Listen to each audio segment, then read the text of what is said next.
नमस्कार दोस्तों, मैं कृष्ण वर्मा स्वागत करता हूं आपका एक यूट्यूब ऑनलाइन क्लासेस में।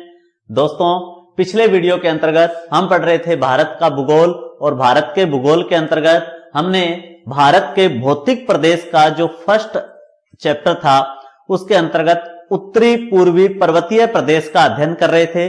और उत्तरी पूर्वी पर्वतीय प्रदेश को हमने जो मुख्यतः 4 भागों में बांटा था, जिसका फर्स्ट जो पार्ट था ट्रांस हिमालय, उसके बारे में हम पढ़ रहे थे। तो हम उस चर्चा को आगे बढ़ाते हैं और पढ़ते हैं भारत के भौतिक प्रदेश, इंटरेस्टिंग रूप से हिमालय के बारे में। तो शुरू करते हैं हम ट्रांस हिमालय को। ट्रांस हिमालय, दोस्तों हमने ट्रांस हिमालय के बारे में पढ़ा था कि जो ट्रांस हिमालय है उससे संबंधित जो मुख्यतः 3 उसकी श्रेणियां पढ़ी थी। ट्रांस हिमालय से संबंधित हमने मुख्यतः उसकी 3 श्रेणियों को पढ़ा था।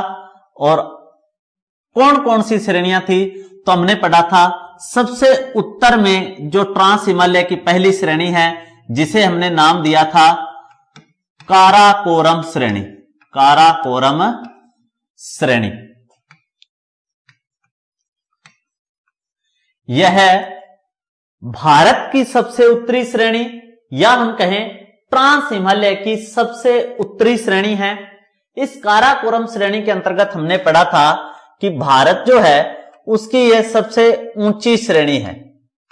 श्रेणियों के अंतर्गत सबसे ऊंची श्रेणी है और इसी के अंदर स्थित दर्रा है काराकोरम दर्रा। काराकोरम दर्रा जो हमने पढ़ा था 5654 मीटर ऊंचा है। इसी के अंतर्गत हमने पढ़ा था कि इसके पूर्व में जो है वो मान सरोवर झील थी। पूर्व में मान सरोवर झील, और इसके जो दक्षिण में लद्दाख का पठार था। दक्षिण में था लद्दाख का पठार, जो भारत का सबसे ऊंचा पठार है, जो लगभग हमने पढ़ा था 4800 जो मीटर है वो ऊंचा है। यानी ये जानकारी हमने यहां काराकोरम श्रेणी के अंतर्गत पढ़ ली थी। और हमने पढ़ा था कि ये जो श्रेणी है वो जम्मू कश्मीर और उसके साथ ही कहां पर, तिब्बत में फैली है। जम्मू कश्मीर के साथ में कहां पर, तिब्बत में फैली हुई है। इस फर्स्ट श्रेणी के बारे में हमने पढ़ लिया था, जिसके अंतर्गत सिर्फ एक चीज रह गई थी, उसको बारे में मैं आपको बता देता हूं। इसी काराकोरम श्रेणी में चोटी स्थित है एक दोस्तों, जिस चोटी का नाम है K2, या जिसे कहते हैं गॉडविन ऑस्टिन। गॉडविन ऑस्टिन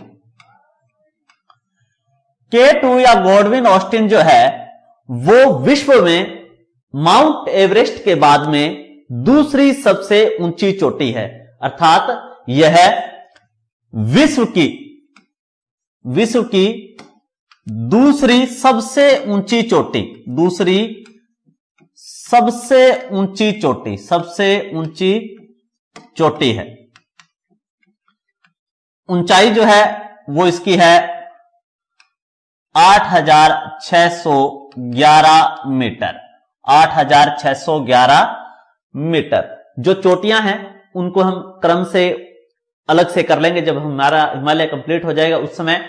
यहां मैं आपको जो बीच में चीजें आ रही हैं वो बता देता हूं कि ये जो K2 या गॉडविन ऑस्टिन चोटी है वो कहां स्थित है, काराकोरम श्रेणी में स्थित है। कहां पर स्थित है, काराकोरम श्रेणी में स्थित है। और यह विश्व की दूसरी सबसे ऊंची चोटी है माउंट एवरेस्ट के पश्चात। साथ ही यहां दूसरा प्रश्न क्या है कि भारत की सबसे ऊंची चोटी, भारत की सबसे ऊंची चोटी, तो भारत की सबसे ऊंची चोटी कौन सी है, K2 गॉडविन ऑस्टिन। पर अगर हम दूसरे तरीके से इसे देखें तो ये जो क्षेत्र है, जिस क्षेत्र की हम फिलहाल बात कर रहे हैं ट्रांस हिमालय के अंतर्गत, यह क्षेत्र जो है वो वर्तमान में पाक अधिकृत है, जिसे हम पीओके कहते हैं। पाक ऑक्टोवन कश्मीर है, ये पाक अधिकृत कश्मीर का क्षेत्र है। इसीलिए वर्तमान ये अधिकार क्षेत्र की बात करें तो यह चोटी जो है वो पाकिस्तान के अधिकार क्षेत्र में है वर्तमान में। इसीलिए अगर प्रश्न पूछा जाए कि भारत के अधिकार में स्थित या पूर्ण रूप से भारत में स्थित भारत की सबसे ऊंची चोटी कौन सी है, तो पूर्ण रूप से भारत में स्थित अगर सबसे ऊंची चोटी की बात हम करेंगे तो फिर हम बात करेंगे यहां पर कंचनजंगा की। कंचनजंगा, कंचनजंगा जो है दोस्तों ये सिक्किम में स्थित है और ये लगभग 8,598 मीटर है दोस्तों, 8,598 मीटर। अगर हम क्रम से देखें तो सबसे ऊंची चोटी जो हमारी आती है वो हमने पढ़ ली कि गॉडविन ऑस्टिन है, जो कहां पर है, पाक अधिकार क्षेत्र के अंतर्गत पीओके में आती है। जबकि अगर भारतीय क्षेत्र में, जो वर्तमान में भारतीय क्षेत्र जिस पर अधिकार है, वहां स्थित सबसे ऊंची चोटी कौन सी है, तो वो कंचनजंगा है। तो दो प्रकार से ये प्रश्न है, उसमें मैं आपको बता देता हूं। भारत में स्थित भारत की सबसे ऊंची चोटी आपसे पूछे तो भारत में स्थित भारत की सबसे ऊंची चोटी है कंचनजंगा। जबकि पीओके पर अभी कोई निर्णय नहीं आया है तो भारतीय प्रदेश ही माना जाएगा। अगर सीधा प्रश्न पूछा जाता है कि भारत की सबसे ऊंची चोटी, तो भारत की सबसे ऊंची चोटी गॉडविन ऑस्टिन है, जो काराकोरम श्रेणी में स्थित है। हमें यहां इतनी बात का ध्यान रखना है। इसके बाद में हम बात करें तो ट्रांस हिमालय का जो फर्स्ट श्रेणी है काराकोरम, उसको हमने पढ़ा। अब हम ट्रांस हिमालय की जो दूसरी श्रेणी है उसको पढ़ते हैं। तो ट्रांस हिमालय जो है उसकी हमने 3 श्रेणियां पढ़ी थी, मैं दोबारा यहां बता देता हूं आपको। ट्रांस हिमालय, ट्रांस हिमालय की हमने 3 श्रेणियां पढ़ी थी। मैंने आपको फर्स्ट श्रेणी याद रखने की ट्रिक बताई थी कि आपको रखना है याद कालजा, कालजा। पहली से काराकोरम, दूसरी जो है उससे है लद्दाख श्रेणी, और जो तीसरी थी वो है जास्कर श्रेणी। तीसरी वो है जास्कर श्रेणी। हमने सबसे उत्तरी श्रेणी पढ़ ली पहली, काराकोरम श्रेणी। अब हम पढ़ेंगे दूसरी लद्दाख श्रेणी के बारे में। लद्दाख श्रेणी, अगर हम लद्दाख श्रेणी की बात करते हैं दोस्तों, तो पहली बात तो यह है कि यह श्रेणी काराकोरम के दक्षिण में है, काराकोरम के दक्षिण में है।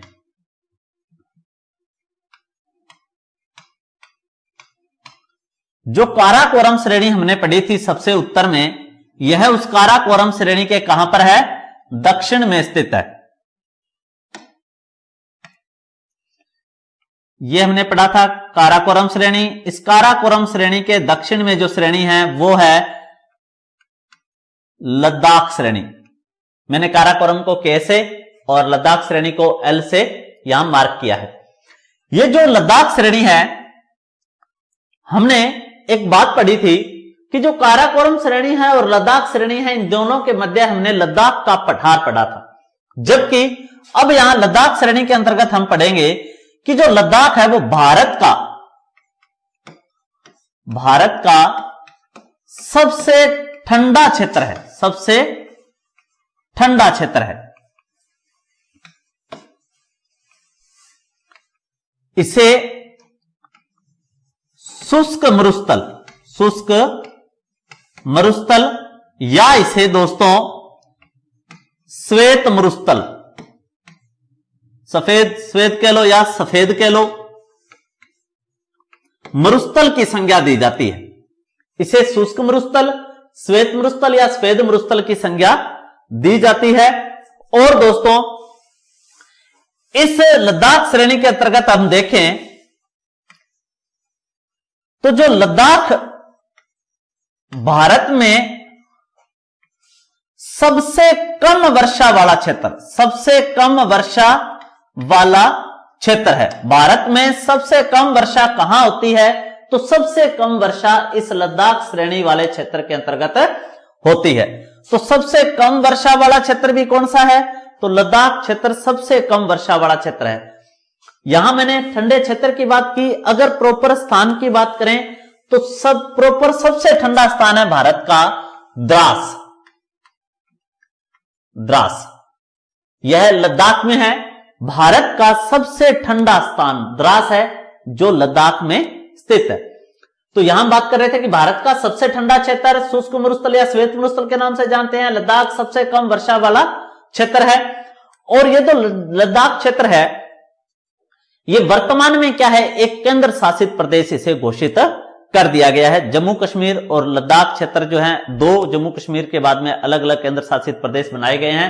वर्तमान भारत में जो राज्यों की संख्या है वो है 28 और केंद्र शासित प्रदेशों की बात करें तो केंद्र शासित प्रदेश है वर्तमान में 9। इसके बाद हम बात करते हैं लद्दाख श्रेणी के बाद में कि जो लद्दाख श्रेणी है, इस लद्दाख श्रेणी के उत्तर में हमने बात की थी कि लद्दाख श्रेणी के उत्तर में यानी काराकोरम और लद्दाख के मध्य, यहां मार्क कर देता हूं मैं अलग कलर से, कि काराकोरम श्रेणी और लद्दाख के मध्य यहां हमने बात की थी कि नुब्रा नदी घाटी क्षेत्र है। नुब्रा नदी घाटी, जबकि और यही नुब्रा नदी घाटी कहां से निकलती है? सियाचिन से। जो सियाचिन ग्लेशियर है वहां से नदी निकलती है नुब्रा, इसलिए उसे नुब्रा नदी घाटी क्षेत्र कहते हैं। जबकि जो लद्दाख और जास्कर है, लद्दाख और जास्कर के मध्य जो घाटी है उसे कहते हैं सिंधु नदी घाटी। सिंधु नदी घाटी। तो लद्दाख और जास्कर के मध्य तो स्थित है सिंधु नदी घाटी, जबकि काराकोरम और लद्दाख श्रेणी के मध्य स्थित है नुब्रा नदी घाटी। इन दो चीजों को भी आप यहां साथ में ध्यान में रखें। तीसरी हम बात करते हैं, तीसरी जो श्रेणी है इसकी वो है जास्कर श्रेणी। जास्कर श्रेणी।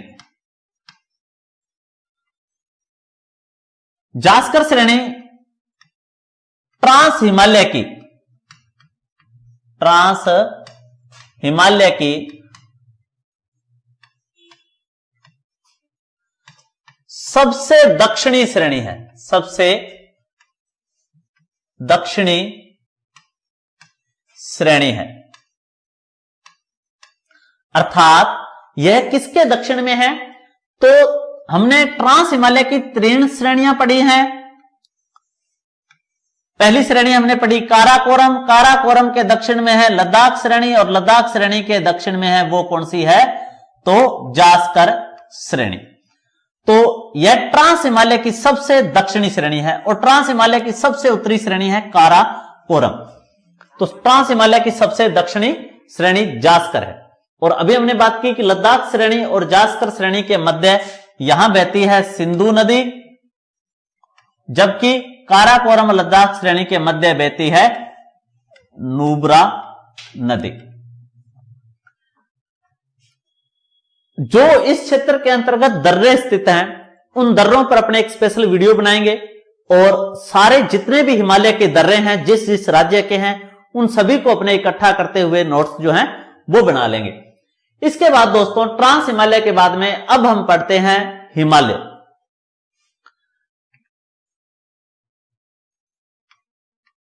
मैं दोबारा बता देता हूं आपको कि हमने बात की थी कि जो उत्तरी पूर्वी पर्वतीय प्रदेश है उस उत्तरी पूर्वी पर्वतीय प्रदेश की बात की थी हमने। उत्तरी पूर्वी पर्वतीय प्रदेश, पर्वतीय प्रदेश, तो इसकी हमने बात की थी कि इसे 2 भागों में हमने बांटा था। एक हमने पढ़ा था ट्रांस हिमालय और ट्रांस हिमालय के अंतर्गत हमने उसकी 3 जो श्रेणियां हैं वो पढ़ ली है, काराकोरम, लद्दाख और जास्कर। जबकि इसका जो दूसरा भाग है हिमालय श्रेणी, हिमालय श्रेणी, इसके अंतर्गत अब हम पढ़ेंगे महान हिमालय, लघु या मध्य हिमालय तथा बाह्य या शिवालिक हिमालय। ये जो डिवाइडेशन है हिमालय का, वो हमने किया था किस आधार पर? प्राचीनता के आधार पर। जो ट्रांस हिमालय है यह पुराना है, इसका निर्माण हिमालय के निर्माण से पूर्व में हो चुका था, पहले हो चुका था, इसीलिए ट्रांस हिमालय हिमालय का भाग नहीं है, जबकि उत्तरी पूर्वी पर्वतीय प्रदेश के अंतर्गत हम ट्रांस हिमालय को पढ़ते हैं। अब हमने ट्रांस हिमालय को पढ़ लिया, अब जो वर्गीकरण हम स्टार्ट करेंगे वो करेंगे हम हिमालय से संबंधित। तो अब हम शुरू करते हैं हिमालय। अगर दोस्तों हम हिमालय की बात करें,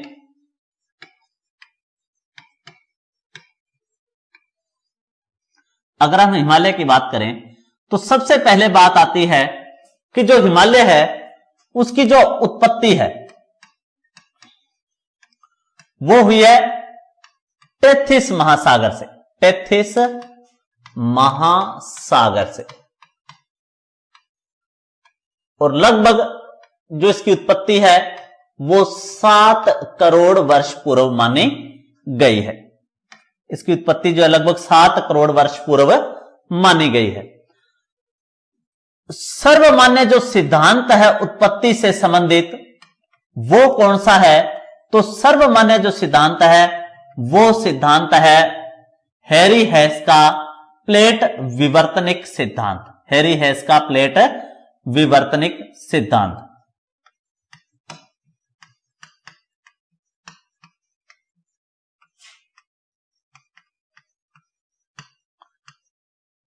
विवर्तनिक सिद्धांत। तो आपसे पूछे कि हिमालय की उत्पत्ति से संबंधित जो सर्वमान्य सिद्धांत है वो कौन सा है?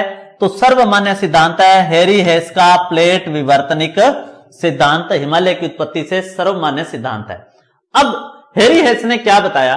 हैरी हेस के अनुसार 2 प्रकार की चट्टानें थी, जिनमें पहली जो चट्टान थी ये थी यूरेशियन चट्टान या यूरेशियन प्लेट, और जो दूसरी प्लेट थी वो थी इंडियन प्लेट या भारतीय प्लेट। हैरी हेस के अनुसार इन दोनों प्लेटों के मध्य ये जो क्षेत्र था, इस क्षेत्र के अंदर टेथिस महासागर की गाद जमा थी, यानी यहां क्या था? टेथिस सागर। इस टेथिस महासागर के अंदर गाद वगैरह जमी थी। जब इन प्लेटों के अंदर अभिसारी गति हुई, अभिसारी गति कहते हैं जब 2 प्लेटें आपस में एक दूसरे के नजदीक आती हैं, उस गति को अभिसारी गति कहा जाता है। इसके विपरीत जो गति होती है जब प्लेटें एक दूसरे से दूर जाती हैं, उसे अपसारी गति कहा जाता है। हम यहां बात कर रहे हैं कि किस गति के कारण निर्माण हुआ? अभिसारी गति के कारण हिमालय का निर्माण हुआ। इन प्लेटों के आपस में एक दूसरे से नजदीक आने के कारण इस क्षेत्र के अंदर वलन पड़ा, वलन पड़ने के कारण इसका क्या हुआ? निर्माण हुआ। किसका? तो एक वलित पर्वतमाला का निर्माण हुआ, एक वलित पर्वतमाला का निर्माण हुआ, और इस वलित पर्वतमाला का जो निर्माण है वो आधुनिक रूप से हुआ, इसीलिए इसे विश्व का नवीनतम वलित पर्वत कहा जाता है, विश्व का नवीनतम वलित पर्वतमाला, या हम कहें विश्व का सबसे युवा पर्वत, विश्व का सबसे युवा पर्वत। विश्व में अगर पर्वतों की बात करें तो हिमालय के समान ही जो एंडीज पर्वतमाला है दक्षिण अमेरिका, रॉकी पर्वतमाला है उत्तरी America, the great dividing range है ऑस्ट्रेलिया, और हिमालय, ये सब समकालीन है। उन सब में नवीन हिमालय इसलिए है कि हिमालय का निर्माण वर्तमान में भी जारी है, इसीलिए हिमालय जो है विश्व की सबसे नवीनतम पर्वतमाला मानी जाती है, विश्व का सबसे युवा पर्वत माना जाता है। और हिमालय जो है पश्चिम से पूर्व की ओर फैला विश्व की सबसे लंबी पर्वतमाला भी है और विश्व की सबसे ऊंची पर्वतमाला भी है। तो हमने यहां जाना कि यूरेशियन और भारतीय प्लेट के आपस में टकराने के कारण ये बीच वाला जो क्षेत्र है वो उभर गया, और उभरने के कारण धीरे धीरे कालांतर में लगभग 7 करोड़ वर्ष पहले इसका क्या हुआ? निर्माण हुआ था। हमने इसमें चट्टानों की बात की थी, तो इसमें हमने पढ़ा था कि इसमें चट्टानें जो हैं, एक तो ग्रेनाइट चट्टानें ज्यादा हैं और साथ ही इसके नीच चट्टाने अधिक हैं। ग्रेनाइट व नीच चट्टानों की इसमें क्या है, प्रधानता है। यह बात हमने पढ़ी थी। अब हम इस हिमालय से संबंधित हमने इसकी लंबाई को पढ़ा, तो हमने बात की थी जो हिमालय है वो भारत के उत्तर पूर्व में फैला है। कहां फैला है, उत्तर पूर्व में, और इसकी जो लंबाई है लगभग जो है वो 2400 किलोमीटर है। और यह कहां से शुरू होता है, सिंधु नदी से शुरू होकर और ब्रह्मपुत्र नदी तक है। सिंधु नदी से शुरू होकर किस नदी के मुहाने तक फैला है, ब्रह्मपुत्र नदी के मुहाने तक फैला हुआ है। अब हम इस हिमालय को संरचना के आधार पर पढ़ते हैं। शुरुआत करते हैं इसकी।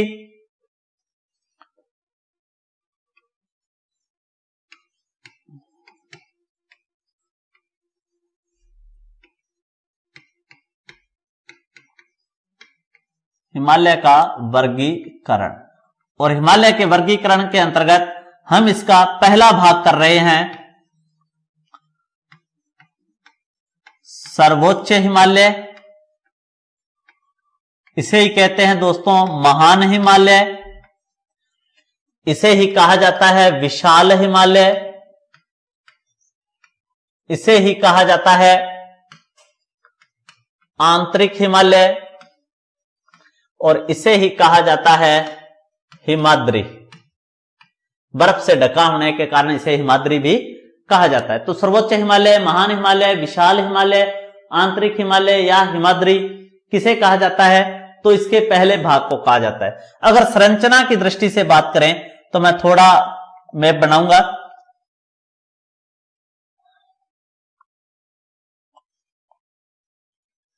ये भारत का उत्तरी क्षेत्र है। इस क्षेत्र में हमने इससे पहले पढ़ चुके हैं ट्रांस हिमालय को। इसके बाद ये जो संरचना है हिमालय, ये पश्चिम में सिंधु नदी से शुरू होकर और पूर्व में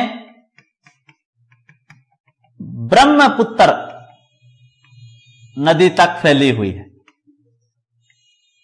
पश्चिम में सिंधु से शुरू होकर पूर्व में ब्रह्मपुत्र तक फैली हुई है। हमने बात की कि यह लगभग 2400 किलोमीटर फैली है। और इस हिमालय का जो सबसे 3 श्रेणियां हैं, जो सबसे उत्तरी श्रेणी है, उस श्रेणी को हमने नाम दिया है सर्वोच्च हिमालय, महान, विशाल, आंतरिक या हिमाद्री। इसे सर्वोच्च हिमालय या विशाल हिमालय नाम देने का जो कारण है वो है कि विश्व की सबसे ऊंची चोटियां, विश्व की सबसे ऊंची चोटियां सबसे ऊंची चोटियां कहां पाई जाती हैं, तो विश्व की जो सबसे ऊंची चोटियां हैं वो सर्वोच्च या महान हिमालय में पाई जाती है। इसकी जो औसत ऊंचाई है वो, इसकी औसत ऊंचाई है लगभग 6100 किलोमीटर, 6100 मीटर। इसकी जो औसत ऊंचाई है वो है 6100 मीटर। अर्थात कि यहां कोई भी जो इसकी चोटी है वो औसत रूप से 6100 मीटर तक की ऊंचाई की मानी जाती है। तो इसी कारण विश्व की सबसे ऊंची चोटियां कहां पाई जाती हैं, तो विश्व की सर्वाधिक ऊंची चोटियां पाई जाती हैं सर्वोच्च हिमालय में। यह सदैव बर्फ से ढका रहता है, सदैव बर्फ से ढका रहता है, इसीलिए इसे और किस नाम से जानते हैं, हिमाद्री के नाम से भी जानते हैं। सदैव बर्फ से ढका रहने के कारण इसे हिमाद्री भी कहा जाता है। नेक्स्ट जो बात है जो अपने लिए इंपॉर्टेंट है कि जो भारत की अधिकांश नदियां हैं, भारत की अधिकांश नदियां, उनका उद्गम स्थल कौन सा है, तो भारत की जो अधिकांश नदियां हैं उनका उद्गम स्थल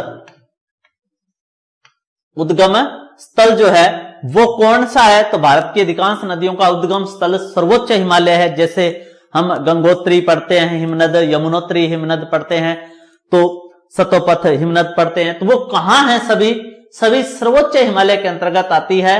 और इस सर्वोच्च हिमालय के अंतर्गत सर्वाधिक नदियां इसी सर्वोच्च हिमालय से दक्षिण की ओर जो गंगा का मैदान है, ब्रह्मपुत्र का मैदान है, सिंधु का मैदान है, उस ओर आती हैं। जो हिमालय है, हिमालय से अधिकांश नदियां इसकी निकलती हैं, इसीलिए जो नेपाल क्षेत्र है और सर्वाधिक लंबा हिमालय क्षेत्र होने के कारण इस नेपाल हिमालय को हिमालय का वाटर टैंक कहा जाता है। हिमालय का वाटर टैंक कहा जाता है। तो नेपाल को हिमालय का वाटर टैंक क्यों कहा जाता है कि एक तो हिमालय की सर्वाधिक लंबाई कहां है, नेपाल में है। दूसरा, अधिकांश जो नदियां हैं वो किस क्षेत्र से निकलती हैं, इसी क्षेत्र से निकलती हैं, इसीलिए नेपाल को हिमालय का वाटर टैंक भी कहा जाता है। तो इस तरह सर्वोच्च हिमालय के बारे में हमने पढ़ा और इसके अलावा इसमें जो स्थित दर्रे हैं, जो चोटियां हैं, उन पर भी अपने बात करेंगे। तो सर्वोच्च या महान जो हिमालय है उसमें हमने बात पढ़ी कि औसत ऊंचाई 6100 है, सबसे ऊंची चोटियां इसमें हैं, बर्फ से सदैव ढका रहता है, इसीलिए इसे हिमाद्री भी कहते हैं। और भारत की जो अधिकांश नदियां हैं उनका उद्गम भी कहां से होता है, सर्वोच्च हिमालय से होता है। इसी के अंतर्गत हमने पढ़ा कि जो कुछ चोटियां हैं उनमें हमने बात की थी कि जो कंचनजंगा है भारत में, सिक्किम में, वो कहां स्थित है, तो वो कंचनजंगा इसी सर्वोच्च हिमालय में सिक्किम में स्थित है। कंचनजंगा कहां स्थित है, इसी सर्वोच्च हिमालय में स्थित है, जिसकी हमने लगभग जो ऊंचाई है वो की थी 8,598 मीटर, 8,598 मीटर। इसके अलावा हम बात करें तो दूसरा नंगा पर्वत है। नंगा पर्वत, नंगा पर्वत है दोस्तों जम्मू कश्मीर में, नंगा पर्वत है J&K में। अगर हम बात करें तो माउंट एवरेस्ट है, माउंट एवरेस्ट नेपाल और चीन की सीमा पर है, जिस पर अधिकार जो है वो नेपाल का है। समय समय पर चीन भी इस पर अपना दावा करता रहा है। भारत और नेपाल और चीन के मध्य क्या है, विवादित है। तो ये जो है 8,848 मीटर है, 8,848 मीटर माउंट एवरेस्ट चोटी की ऊंचाई है, जो विश्व की सबसे ऊंची चोटी है। इसे नेपाल में सागर माथा के नाम से जानते हैं। नेपाल में इसे कहते हैं सागर माथा, सागर माथा। तो नेपाल में इसे सागर माथा या इसे चोमोलगमा या इसे कोमोलगमा भी कहा जाता है। इसका जो प्राचीन नाम है दोस्तों वो है चोटी 15। इसका जो प्राचीन नाम है वो है चोटी 15। और सर जॉर्ज एवरेस्ट के नाम पर जो इसका नाम है वो रखा गया था माउंट एवरेस्ट। तो दोस्तों इससे आगे जो है बात हम सर्वोच्च हिमालय के बारे में नेक्स्ट वीडियो के अंतर्गत करेंगे। तब तक जो है आप लगातार रीट की तैयारी को बनाए रखें और जो अध्यापक बनने के लिए कड़ी मेहनत की आवश्यकता होती है उस संदर्भ में स्वयं को जांचें, परखें कि आप उतनी मेहनत कर रहे हैं या नहीं। तो दोस्तों तब तक अगले वीडियो के लिए, और मैं इस वीडियो के बारे में कहना चाहूंगा कि आप इसको ज्यादा से ज्यादा लाइक शेयर करें। और बहुत बार देखा है, मैंने पिछले वीडियो में भी कहा था कि बहुत से लोग देखते हैं, लाभ उठाते हैं, अगर आपको अच्छा लगता है तो लाइक क्यों नहीं करते। तो इसे लाइक और अपने दोस्तों में शेयर जरूर करें। ये क्लासें निःशुल्क हैं, किसी भी प्रकार का आपसे इससे कोई चार्ज जो है वो नहीं लिया जा रहा। तो धन्यवाद दोस्तों, जय हिंद, जय भारत।